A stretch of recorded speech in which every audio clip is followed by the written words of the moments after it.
sama-sama tayong magiging saksi.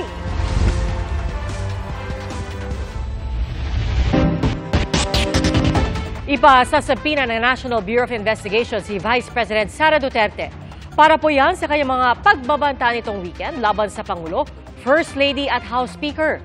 Si Pangulo Marcos tinawag na kriminal na pagtatangka ang mapahayag ng Vice Presidente sabay giit na hindi niya ito palalampasin. Giit naman ng Vice Presidente, hindi rin niya palalampasin ang mga ginagawa sa kanya. Saksi, si Ivan Mayrina. May kinausap na ako na tao. Sinabi ko sa kanya, kapag pinatay ako, patayin mo si BBM, si Lisa Araneta, at si Martin Romualdez. No joke. No joke. Nagdilin na ako, ma'am. Pag namatay ako, sabi ko, huwag ka tumigil hanggang hindi mo mapatay sila. And then he said yes. 2 araw matapos ang pagbabantang yan ni Vice President Sara Duterte, giit ni Pangulong Bongbong Marcos. Kung ganun na lang kadali ang pagplano sa pagpatay ng isang presidente, paano pa kaya ang mga pagkaraniwan ng mamamayan? Yung ganyang kriminal na pagtatangka ay hindi dapat pinapalampas. Yan ay aking papalagan. Ayon sa Pangulo, tapos na sanang usapan kung tutuparin lang anya ang sinumpaang panata bilang likod bayan na magsabi ng totoo. Hindi na sanang hahantong sa ganitong drama kung sasagutin lamang ang mga lehitimong katanungan sa Senado at sa House of Representatives. Ang katotohanan ay hindi dapat itokhang. Imbis na diretsahang sagot, nililihis pa sa kwentong chicheria. Buwelta naman ni VP Sara. Hindi ko rin palalampasin yung ginagawa nila sa akin. May inungkat pa siya sa pagpalag ng Pangulo sa kanyang mga pahayag. Pumalag nga yung buong bayan nung pinatay ng pamilya nila si Benigno Aquino Jr. Sa naunang pahayag, sinabi ni VP Sara na maliciously taken out of context ang kanyang mga pahayag na itunuring na raw na national security concern ng National Security Council o NSC. Hinamon din niya ang NSC na bigyan siya ng kopya ng notice, listahan ng attendees, mga litrato at notarized minutes ng pagpupulong kung saan nagkasundo ang NSC na ituring na national security concern ang kanyang mga pahayag.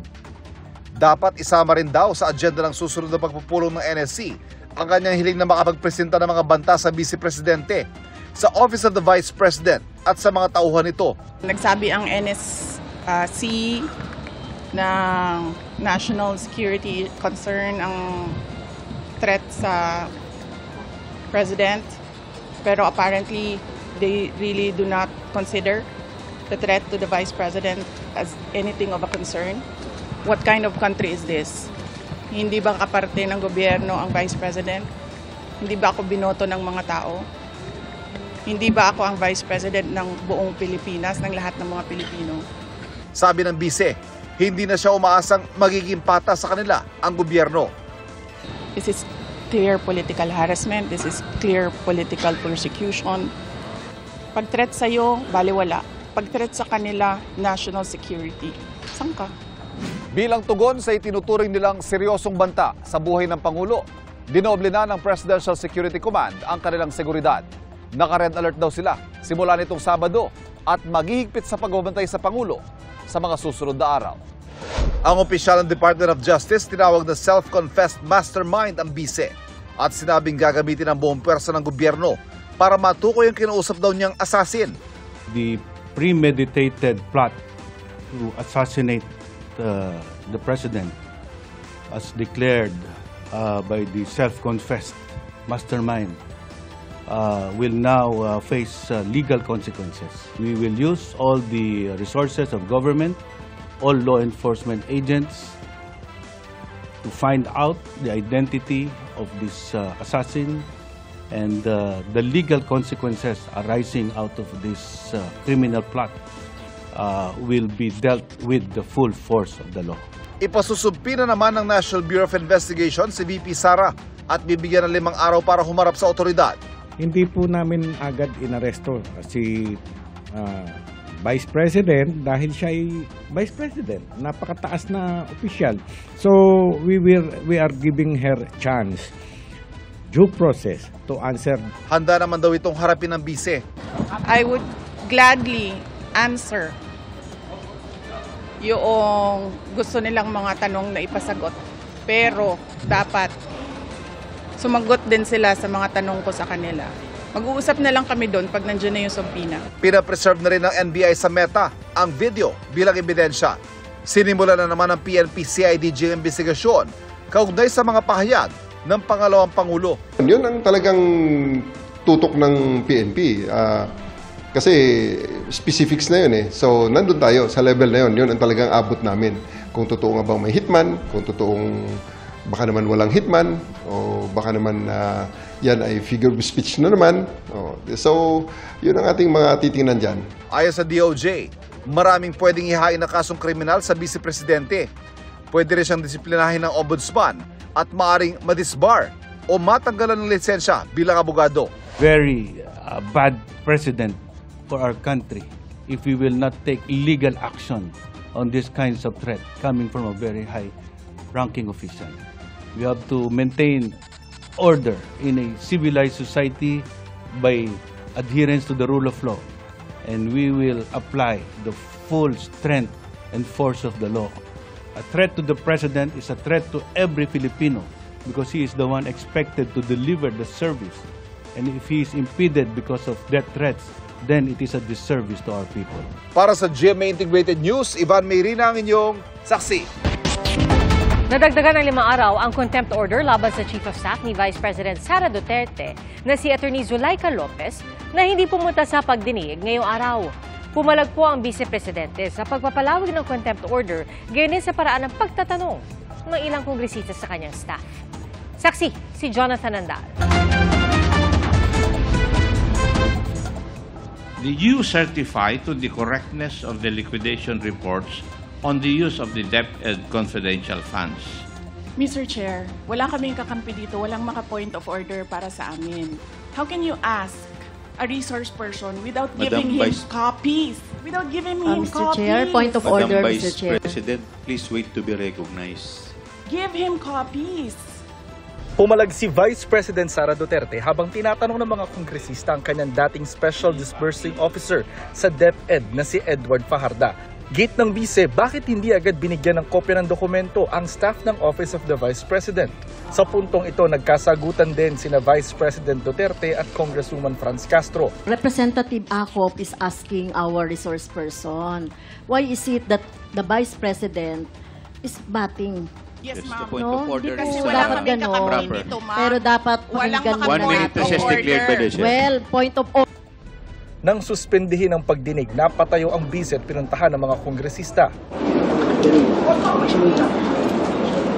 Nasa pagdinig kanina ang 4 na OVP staff na naunang ipinakontempt at pinaaresto ng komite dahil ilang beses hindi sumipot sa hearing.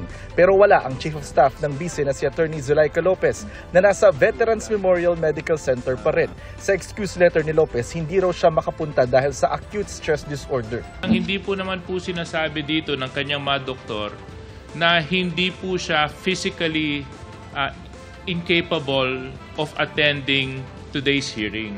I just find it a little bit odd, Mr. Chair, na hindi binanggit dito na dahil sa kanyang kondisyon, hindi siya makakarating. Dahil hindi dumalo ngayon si Lopez at dahil sa mga nangyari nitong weekend, nagdesisyon ng komite na dagdagan pa ng 5 araw ang contempt order kay Lopez na dapat matatapos na ngayong araw na ito. I move, Mr. Chair, that the period of detention of Attorney Lopez be 10 days instead of 5 days. Kasi hindi na siya makaka-attend ngayon, ano. Talagang so nakita naman natin sa history nung kanyang evasive attitude, behavior, at itong kinreate niya na sinasabi niya na nagpagsisinungaling niya na hindi naman siya hinaras or hindi naman siya na-barge yung room ay kasama na po yan. So yung lahat ng mga pangyayari, Mr. Chair. Ang pagpapalawig ng contempt order, kinwestiyon ng mga kongresistang kaalyado ng mga Duterte. Gayon din ng Vice. Punto ng Vice, bakit parurusahan si Lopez sa pagpapabitiw nito sa 4 na DepEd officials gayong ang Pangulo ang tumatanggap ng resignation ng mga Assistant Secretary at Undersecretary bilang ito rin ang appointing authority. Madam Vice Tinanong President. kita kanina, I'm sorry sir, tinanong kita kanina, sino ang appointing authority USEC ng ASEC, anong sagot mo? Secretary. Hindi mo alam. Hindi pa po ako nagsumasagot. Hindi mo. Nakita kita, sumagot. Camera. Kita sumagot. Sinabi mo, Secretary. Chairman, motion to Hindi suspend ninyo alam for 5 lahat minutes. 1 na minute ang reset. nag-a-appoint ay One minute President. suspension is declared by the Chair. Kalaunan humupa ang tensyon at hiniling ng bise na i-reconsider ang pagpapalawig ng contempt order kay Lopez. You need to reconsider that extension of your detention. It was illegal in the first place. You asked the President why he accepted the resignation. Do not ask due process. If you have any question insofar as the actions of this committee are concerned, I think the proper remedy is for you to go to the court. Sir, I will go to court. Opo, pero Oo, that is pero your... araw-araw, you are depriving a person of her liberty while I await. That is precisely the point, ma'am. The- If our action of detaining your chief of staff is against the law, I think the proper remedy, and I think you're a lawyer, Yes, sir. the proper remedy is to go to the court. Sir, do you really want to show the Filipino people kung anong kaalaman ninyo sa batas? That is the decision of the committee as a whole. Tinutulungan ko lang kayo, sir, kasi napapahiya ang Pilipinas. Ganito ba ang House of Representatives? Sabado na madaling araw, emosyonal si Lopez habang inilalarawan kung paano umano siya pinuntahan ng mga tauhan ng Kamara sa kanyang detention room nitong gabi ng Biyernes. Because hindi lang to harassment. This is really a threat to my life. They gang up on you in the middle of the night. Ililipat na raw noon si Lopez sa Women's Correctional Facility sa Mandaluyong alinsunod sa pasya ng komite. And they bring 9-10 people to serve you in the middle of the night. And they just parang badger and go to your room and then demand you to go with them. And their light is already closed. Like this, dark. And then they like that on your door. Like back and then just entered. Kalaunan isinugod sa ospital si Lopez matapos sumama ang kanyang pakiramdam. Nagsuka siya ng nagsuka tapos nag-collapse. Inireklamo rin ni Duterte na hindi agad pinapasok ang ambulansyang magdadala kay Lopez sa ospital. At habang inilalabas si Lopez sakay ng stretcher, sigaw ng bise. Ma'am, nagnakaw kayo ng cellphone. Ibalik niyo. Ang sabi ni Lopez sa kanyang online briefing, dinemand raw ng mga nagpunta sa kanyang kwarto na makuha ang kanyang cellphone. Naniniwala ako na it was attempted homicide because she feared for her life. Why do you have to antagonize a detainee who is fully cooperating sa lahat ng kailangan niyang gawin para matapos lang ang hearing na yan? Pero, giit ni House Sergeant at Arms Retired Police Major General Napoleon Taas, wala silang ginawang anumang paglabag sa mga karapatan ni Lopez. Na 4 lang ho yung taong pumasok at 3 ang babae at nasa likod ho yung isang abogado na lalaki.